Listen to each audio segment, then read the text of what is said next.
damos la bienvenida a nuestro invitado especial para el día de hoy, Nelson Alirio Pérez, un comunicador reconocido del Estado, capacitado y formalmente. Bienvenido a nuestro especial con lo que es personal. Muchísimas gracias, Helio, y a la gente de Voz Media Group. Placer para mí, un honor.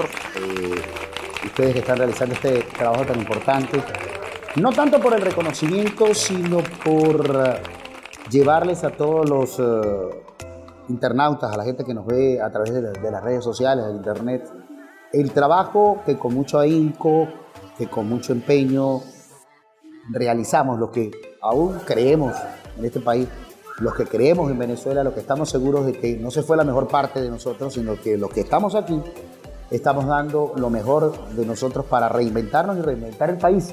Un país que necesita esto, del trabajo. Estoy convencido de lo que decía, para mí el número uno de la radiodifusión y de la locución en Venezuela, 100 años luz a lo que era la televisión y la radio en aquel momento, que fue Renio Tolina, que él decía que no concebía otra manera de sacar al país adelante sino trabajando. Y quien trabaja tiene derecho a vivir bien y a estar bien, no esperando las dádivas, ni los regalos, ni las cosas que le puedan dar. El populismo de más de 60 años lo que ha hecho con este país es acabar con todo. Me refiero en el sentido de que no se produjo, no hubo inversión. Los servicios públicos hay que pagarlos, la gente tiene que pagar por las cosas, porque si usted trabaja tiene derecho a vivir bien. Y tenemos que reconstruir en la mente del venezolano y de la gente de nuestro país, que tenemos que pensar y creer en nosotros. No seguir viviendo de la viveza criolla ni del desangramiento de los demás, sino trabajar, volver a ser ese pueblo unido, volver a esa solidaridad que el venezolano siempre demostró en épocas anteriores. Más que de una historia, me gustaría saber, Nelson Alirio, tus inicios en 1980, empiezas esta vocación desde muy pequeño, a temprana edad, a querer dar un desafío, querer ser alguien en un medio comunicacional con solo nada más tenerlo en mente. Cuéntanos acerca de eso. Uno cuando está pequeño pues siempre tiene sueños, ilusiones, ¿no? En mi casa mi madre construyó una batea de cemento que, por cierto, tengo que decirlo públicamente, es el sitio donde yo hago yoga, no, donde me reinvento, donde me acuesto a mirar las estrellas en el solar de mi casa, porque aparte de todo, en alguna que otra ocasión también, no lo voy a decir públicamente, no me da pena decirlo, he tomado uno que otro traguito. El 31 de diciembre, hace 3 años, duré 3 días ahí durmiendo, pasé una y agarré la otra, porque era happy. Y allí, precisamente, porque eso lo mandó a hacer mamá para, en aquel entonces no existían todos estos productos y detergentes de uso masivo, de consumo masivo, ese capitalismo salvaje que nos ha hecho consumir de todo, sino simplemente el jabón azul para reflejar la ropa blanca, para ponerla al sol, que era la manera de blanquear la ropa. Total de que ese se convirtió en el sitio favorito de juegos. Recuerdo mucho que hice una plaza de toros a escala, tendría unos 6, 7 años, y una cancha de fútbol a escala. Y comenzaba yo mismo a narrar mis partidos, a narrar mis corridas de toros, porque la afición taurina la llevo en la sangre desde que tengo uso de razón también.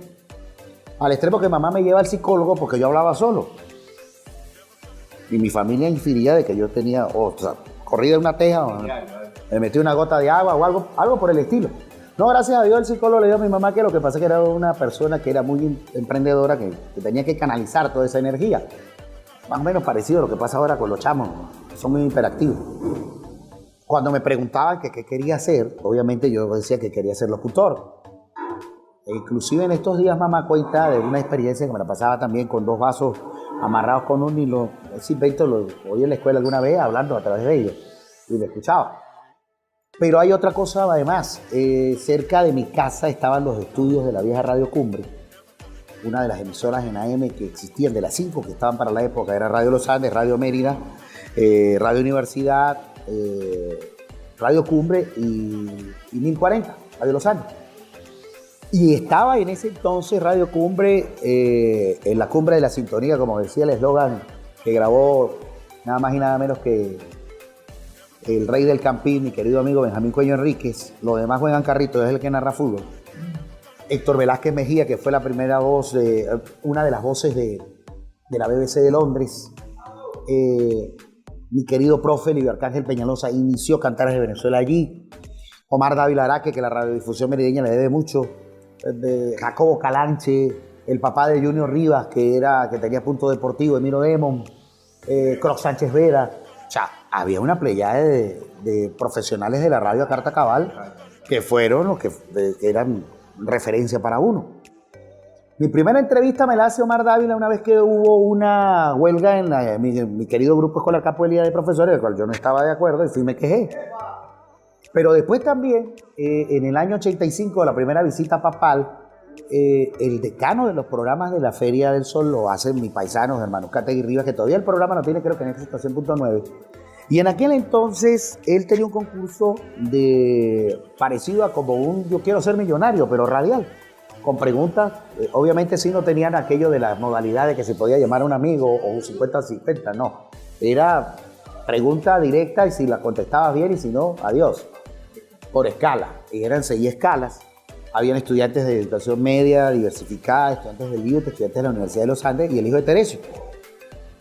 Recuerdo mucho que los premios eran una beca de la Distribuidora Occidental de Loterías, que a la postre era el primer premio, una entrada para los toros, una franela de la caminata Ciudad de Mérida que la hacían en la Feria del Sol en aquel entonces, una caja de Coca-Cola y un disco del Papa, porque era la visita papal. Bueno, la beca me acompañó hasta el 4º semestre de ingeniería porque gracias a Dios, humildemente, ese concurso lo gané yo. Y de allí en adelante, pues mis visitas a Radio Cumbre se volvieron más cotidianas. Hasta el año 90, que cuando por el lado de la gaita y de la música, junto con mis compañeros de la escuela técnica, fundamos Eti Gaitera.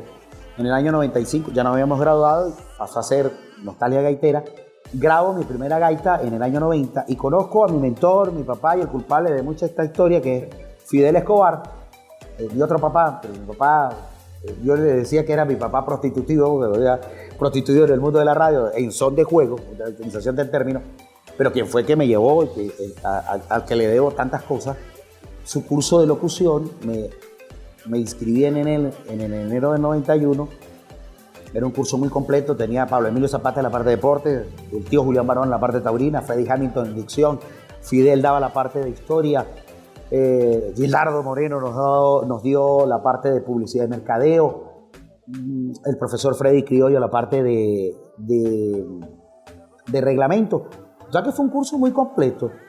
Y además de ello, bueno, la influencia de un medio que para mí marcó mucho, que fue 1560. Yo lo digo esto públicamente cada vez que lo puedo, porque los dos, además de ser grandes amigos, tengo una profunda admiración, porque cuando yo era un adolescente, ya Gildardo Moreno era Gildardo Moreno. Por eso, ya era. Nosotros decimos en el Chadere Broma Jurassic Park, porque es el único que sobrevivió a toda aquella playa de Junior Rivas, ya tenía un nombre también.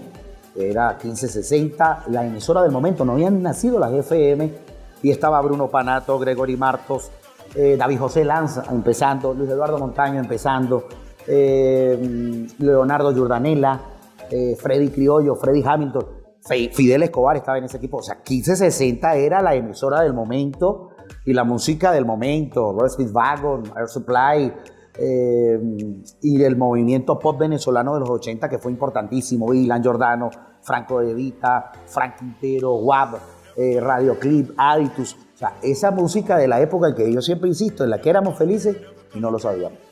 Qué interesante saber que en la década de los 80, entrando a los 90, empezaste a conocer la parte musical y la parte que era la expresión de la radio, en donde pudiste tener una conectividad. Iniciaste con un grupo de gaita, de igual manera se dio a conocer Parima. Parima nace después, ¿no? Después de Nostalgia Gaitera, inclusive fuimos 2 veces a Santa Cruz de Mora, era el festival más importante de gaita. Y recuerdo que ese tema, Nostalgia, me llevó a ganar en el año 92. Ganamos el primer lugar, canción inédita y mejor coro. El proyecto de Nostalgia Gaitera nos duró hasta el año 94. En el año 95, Fidel Escobar y yo nos unimos para hacer algo que llamamos los Gaiteros de la Sintonía, que no era otra cosa que agrupar a los colegas que hacían programas de gaita y mantener esa agrupación. El proyecto lo financió Fidel 3 años, no duró más, porque lo que a fin de cuentas se convirtió era que eran la mayoría de sus cuñadas y los novios de sus cuñadas las que estaban en el grupo. Y total que le salía más caro porque brindarlos a todos y el transporte y todo lo demás, pero el proyecto, en el año 95 grabamos un tema de mi autoría que se llamó Entre tu amor y el mío.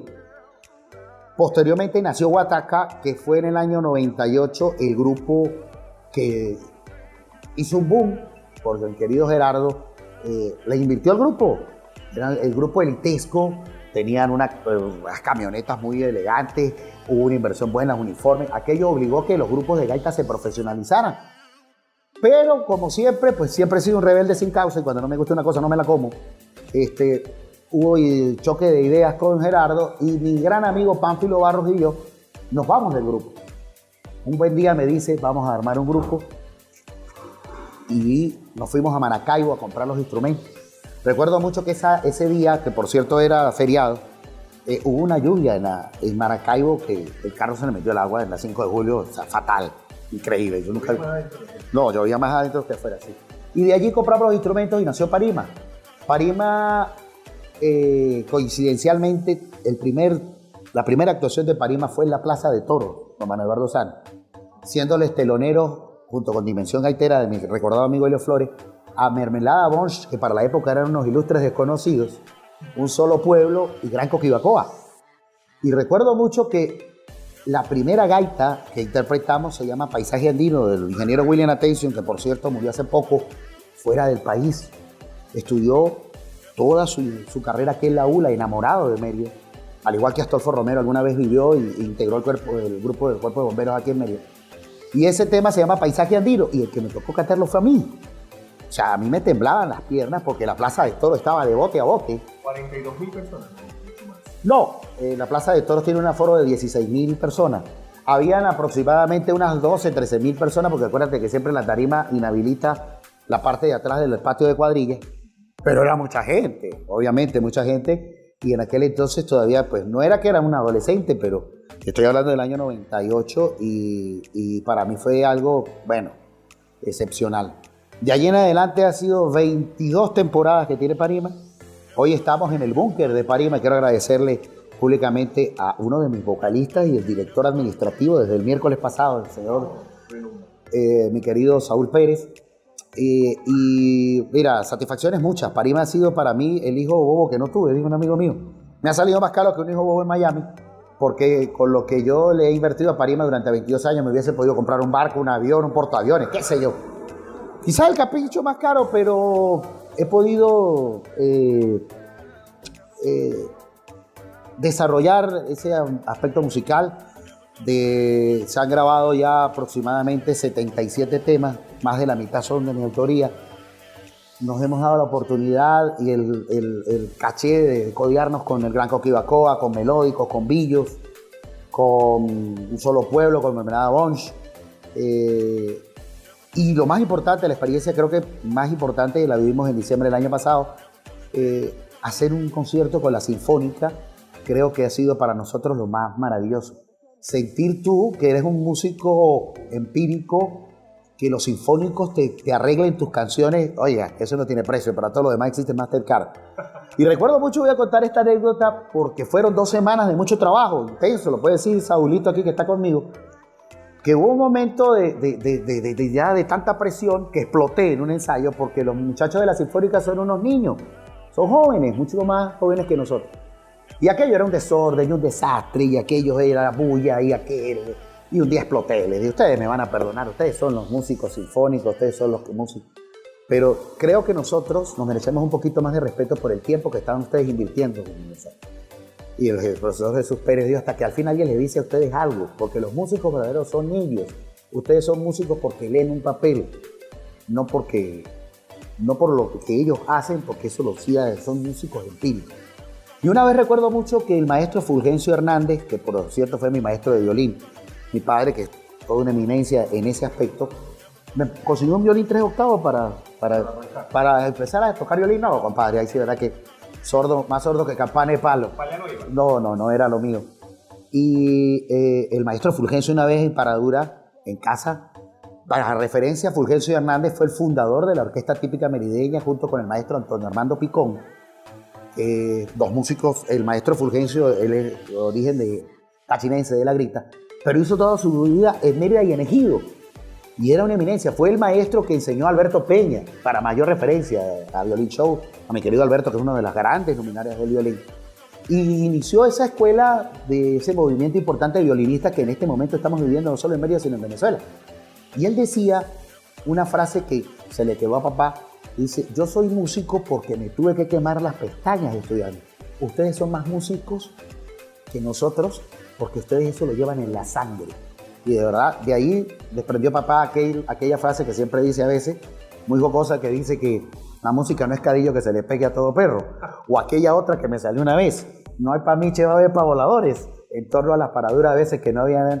Pero el viejo ha sido el ejemplo a seguir, son 50 años de vida artística, 50 años de su grupo, que es Tibisay. Este año estamos inclusive terminando una producción musical que tenemos en estudio, pero debido a esta situación no la hemos podido finalizar. Total de que hemos combinado una cosa con la otra, la música con la radio y la radio con la música van de la mano. Estamos conversando en este momento a través de personaje con Nelson Alirio Pérez, que a la vuelta, vamos a un corte comercial, estaremos retomando el año 91, el 12 de octubre, qué se dio en ese momento, para saber cómo cambió el entorno de la radio a través de nuestro invitado.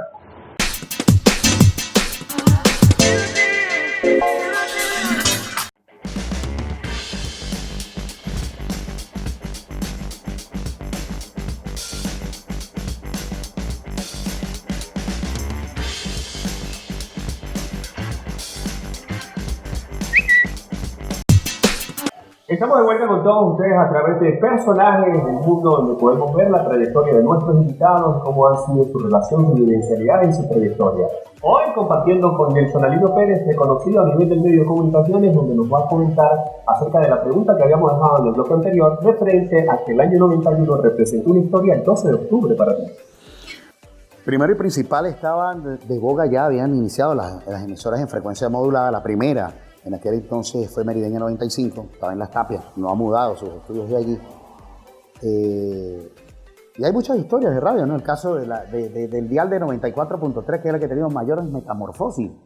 Fue primero Radio Globo, después Gente FM, BNFM, Rumba, BNFM. Bueno, no han cambiado cualquier cantidad de nombres, pero ha sido una radio importante. De hecho, yo junto con Sir Alfonso Ugarte, diría mi abuelita, primero el burro y después la carga, hice la mudanza de Radio Globo en los estudios que estaban detrás del detrás del aeropuerto, en el Parque Las Madres, donde hoy funciona el estudio de grabación de mi hermano, el profesor Luis Alejandro Pereira Ardila, el estudio que desde el 2004 es la Casa de Parima. Coincidencialmente ahí también hicimos radio.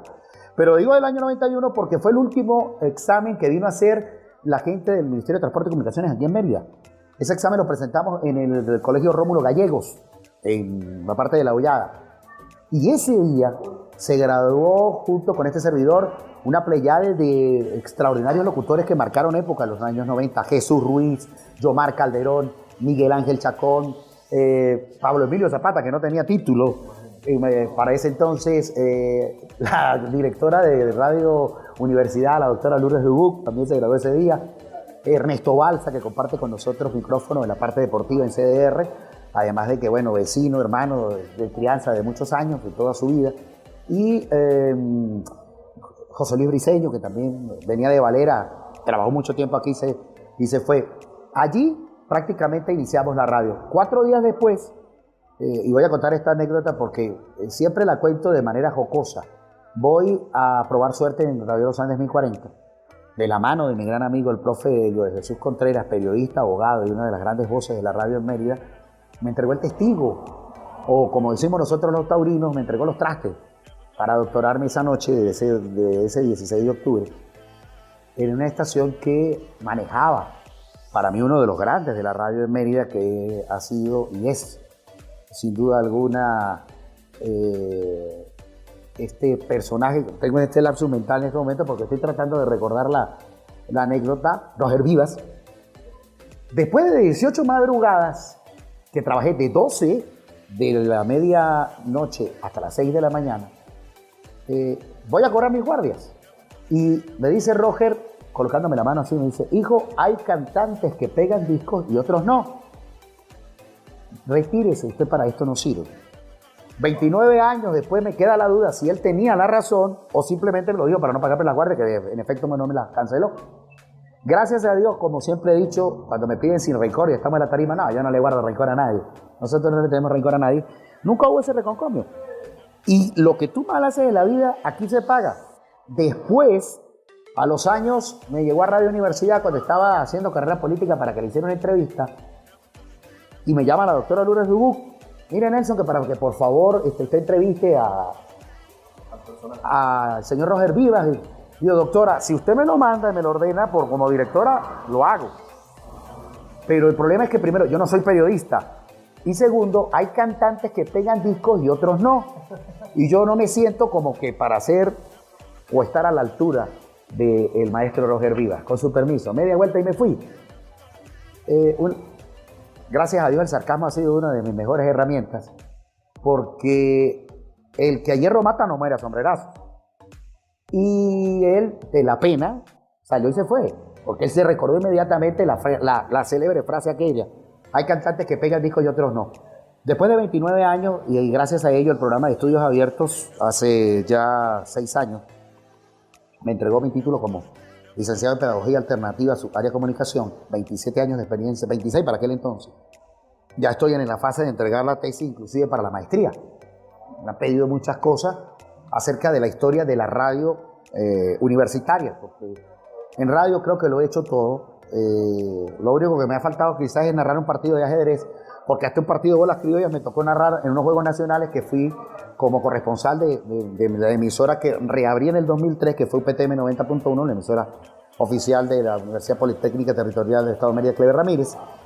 Y recuerdo mucho el 20 de mayo del 2000, el día que murió Astolfo Romero, me estaba narrando yo una carrera de karting en Merideña 95. He narrado ciclismo, béisbol.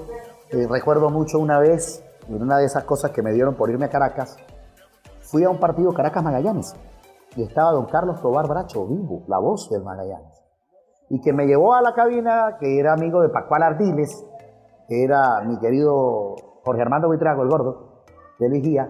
Le dijo en son de echadera de broma a Pascual Ardiles que me pusiera a narrar béisbol, que le dijera a don Carlos que yo era fanático del Magallanes y que yo me conocía todo. Y en la triquiñuela se arman y don Carlos Tobar me presenta en el cuarto inning. Yo estoy ahí sentadito y vamos a escuchar la voz esa que tenía. Escuchemos ahora la voz de los Andes, Nelson Pérez, el cuarto inning del Magallanes Caracas. Y yo me quedo azul, me paran el micrófono y yo, cuarto inning, parte de arriba, batea el Magallanes. Narré mi inning como si nada. Me felicitó mucho el maestro, me dice, muy bien, me fui, ese tenía futuro. El fútbol, bueno, aparte de que gracias al fútbol por primera vez me monté en un avión y salí de Venezuela, muchas oportunidades, conozco, gracias a Dios, Guayaquil, Quito, Lima, Montevideo, La Asunción, Bogotá y Medellín. A cuestas, en 27 años tengo ya 3, 4 mundiales, no sé cuántos torneos de liga, no sé cuántas Copas Libertadores, la final del Mundial Sub-20. El fútbol me ha dado muchas cosas, gratificantemente. Y la oportunidad de narrarlo, porque aún lo juego, eso es otra cosa, ¿no? Hay mucha gente que dice que narra fútbol y jamás nunca le echa un gol ni al arcoíris. Todavía con mis años juego fútbol porque creo que es la convicción importante de que uno, para poder hacer algo, hay que saberlo. Y de hecho, lo de la narración de los toros también. Alguna vez, en el reencuentro de Tobar, eso fue en Canaguá, me di el lujo de meterle la muleta a una vaca. 5 muletazos profundos. Lamentablemente me quedé a darle el clásico forzado de pitón a rabo, y las vacas tienen la particularidad que embisten con los ojos abiertos. Me embistió y me levantó, me sacó. Claro, no estaba